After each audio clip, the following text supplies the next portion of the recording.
Bom dia, Luiz Arthur Nogueira. Quais são os principais destaques da economia? Essa questão do risco do estouro do teto de gastos é um assunto no mercado financeiro. Bom dia, Luiz. Bom dia a todos, muito obrigado a você pelo carinho da sua audiência. Está no ar o Mercado Financeiro, sempre destacando as principais notícias da economia, do mundo das finanças. Nesta emenda de feriado, nós vamos debater um assunto que continua causando preocupações para o mercado financeiro, que é o risco fiscal do Brasil. O que é isso? É o risco de o próximo governo, o governo eleito, o governo Lula, desrespeitar as regras dos gastos públicos. Isso pode gerar inflação, obrigar o Banco Central, que é autônomo, a subir juros. Isso obviamente iria desacelerar a economia, aumentar o desemprego, ou seja, não seria uma boa notícia para a economia. Para debater esse e outros assuntos, estamos recebendo aqui nos estúdios da Jovem Pan News o economista Rodrigo Simões, que é professor da FAC-SP. Professor, bom dia, seja bem-vindo, tudo bem? Bom dia, Luiz. Bom dia a todos. Bom dia aos ouvintes e os telespectadores da Jovem Pan e muito obrigado pelo convite. Prazer é todo nosso. Professor, o senhor está preocupado com essa questão das contas públicas ou está vendo exagero por parte do mercado financeiro? Olha, Luiz, eu estou um pouco receoso, tá? Como pode ser e como pode vir a ser a condução da política econômica do governo do PT, tá? Por quê? Porque hoje já se fala em estourar um pouco do teto dos gastos, de colocar alguns gastos que não vão entrar nessa margem. Então isso preocupa um pouco e deixa a gente meio que sem direção e deixa também o mercado financeiro sem direção. Então isso, quando a gente trabalha com expectativas e essas expectativas não são claras, deixa a gente um pouco com receio, tá? Então assim, se você me perguntar a mim e ao mercado como um todo, tá todo mundo um pouco preocupado, meio receoso. Verdade. Na semana passada, o presidente eleito Lula deu uma declaração polêmica dizendo que a prioridade dele é o social, até acho que todo mundo concorda, combater a fome é prioridade, ninguém seria contra, mas que para isso ele estaria disposto, inclusive, a desrespeitar a questão da lei de responsabilidade, teto de gastos, regra de ouro, né? E isso, obviamente, gerou um estresse do mercado financeiro, uma dúvida sobre, afinal de contas, o próximo governo Lula vai ser um governo parecido com aquele primeiro mandato dele lá de 2013, em que houve de fato responsabilidade fiscal, ou é um governo mais parecido com Dilma Rousseff, em que o descontrole das contas públicas foi uma das marcas? Até agora não sabemos quem será o ministro da Fazenda. Você acredita que assim que tivermos esse nome, vai ficar mais claro o que vai predominar nos 4 anos do governo Lula? Bom, perfeito. Vamos começar a responder a sua pergunta pela primeira parte, sobre a questão fiscal, tá?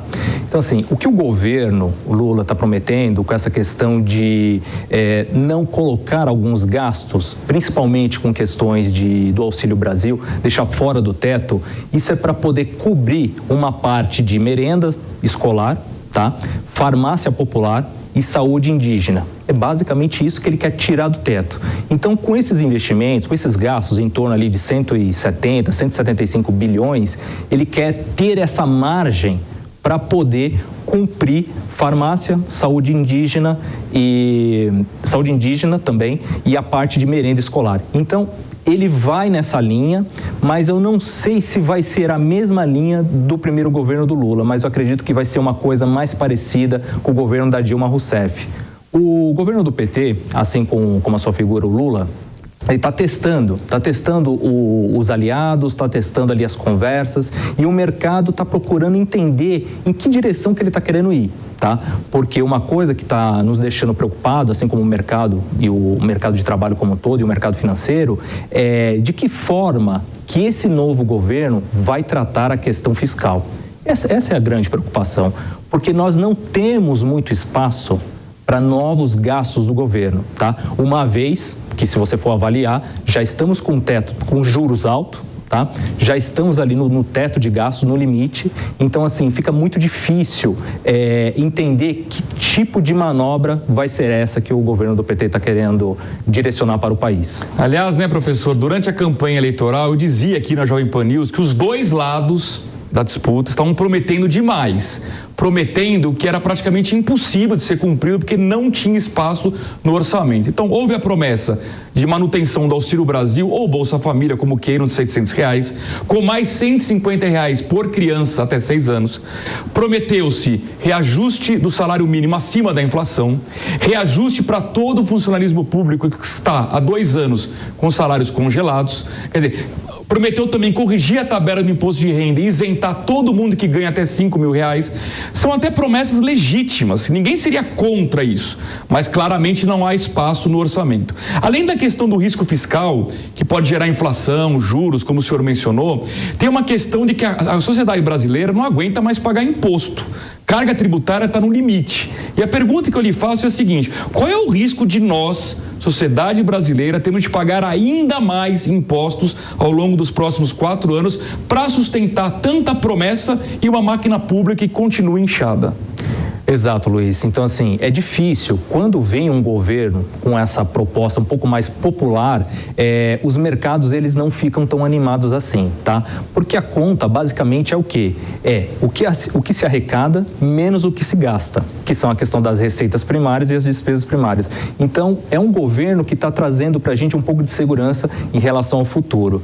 Se vier com uma proposta de aumento dos gastos, nós possivelmente, com certeza, teremos ou uma manutenção da taxa alta ou até mesmo uma subida de juros para o ano que vem, tá? Então, assim, esse não tem como escapar.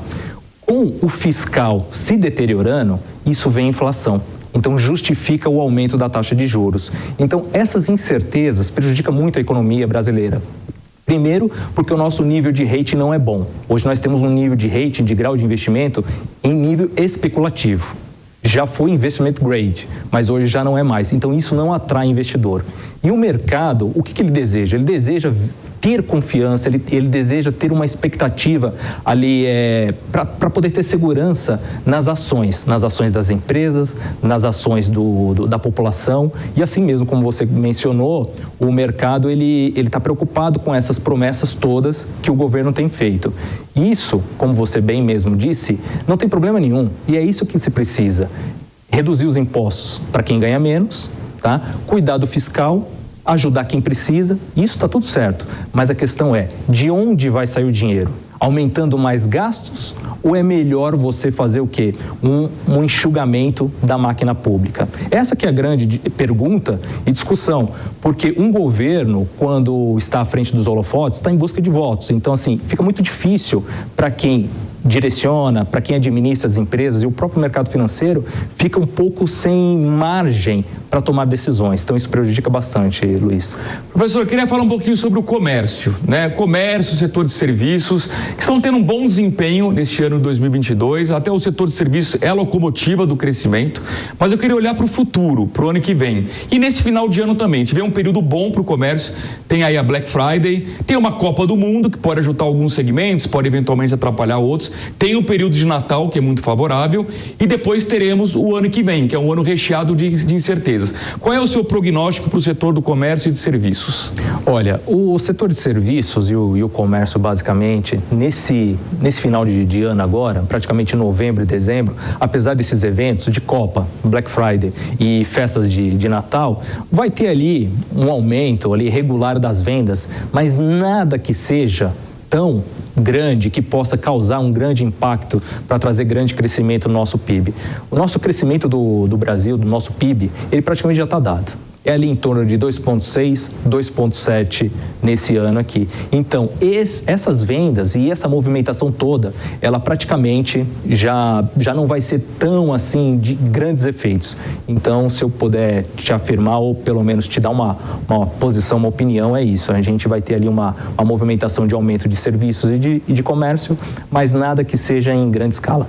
E para o ano que vem, professor, o que você está imaginando para a economia brasileira? Que a gente vai ter um mundo crescendo menos, com juros mais altos nos Estados Unidos, na Europa, para combater a inflação. Está natural que o PIB global tenha uma desaceleração. Isso atrapalha o Brasil deve crescer menos, mas eu queria entender o quanto menos o Brasil vai crescer, o quanto o Brasil pode sofrer em termos de crescimento econômico no ano que vem e, por tabela, o que isso pode atrapalhar ou ajudar o nosso comércio. Bom, perfeito. Bom, antes de responder essa pergunta, primeiro a gente tem que ter a ideia de que foi feita uma ação correta no nosso governo, que foi a independência do Banco Central. Então, assim, nós hoje temos a taxa de juros que hoje está em 13,75 e essa estratégia do Banco Central é uma estratégia chamada behind the curve, que é atrás da curva, ou seja, o Banco Central começou a subir a taxa de juros antes do que a inflação explodisse.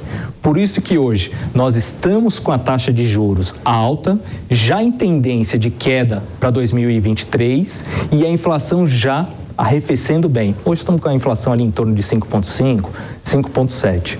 E para o ano que vem, o que eu vejo, tá?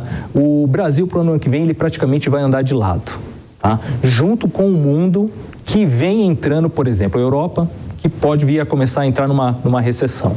Com o aumento de inflação lá os juros ainda vão aumentar, tá? Desemprego lá vai começar a subir, tá? E a taxa de juros lá também vai começar a subir. Além do mais, que as empresas na Europa também já estão sofrendo bastante por causa da falta de margens de lucro, por causa dos custos dos produtos e o custo dos serviços. Principalmente alimentos e gastos com energia na Europa. Então, isso está prejudicando muito, tá? Então, isso vai ser um fator preponderante para ajudar a fazer com que o mundo cresça menos ou ande de lado, ou caminhe de lado, praticamente. Já nos Estados Unidos, os Estados Unidos ainda está um pouco mais confortável, porque taxa de desemprego hoje está em torno ali de 3,6, mas também com o aumento do Fed, da taxa de juros, para poder reter um pouco da inflação, é possível que os Estados Unidos venham ter uma desaceleração.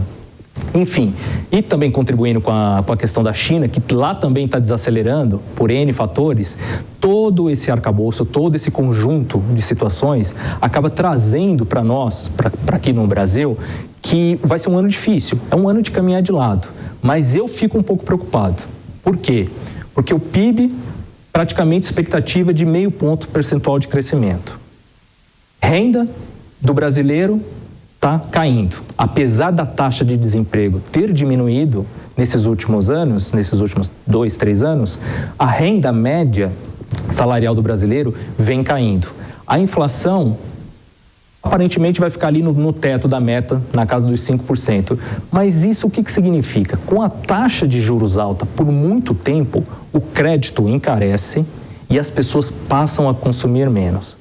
Consumindo menos, com crédito mais caro, a inadimplência sobe.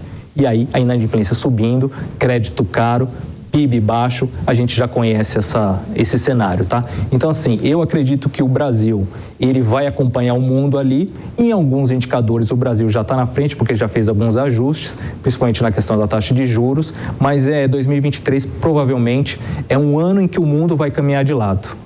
E o que eu friso aqui é o quê? É somente que o nosso governo, ele tenha um pouco de atenção na questão fiscal, na questão da condução econômica, para que a gente venha sofrer o menos possível.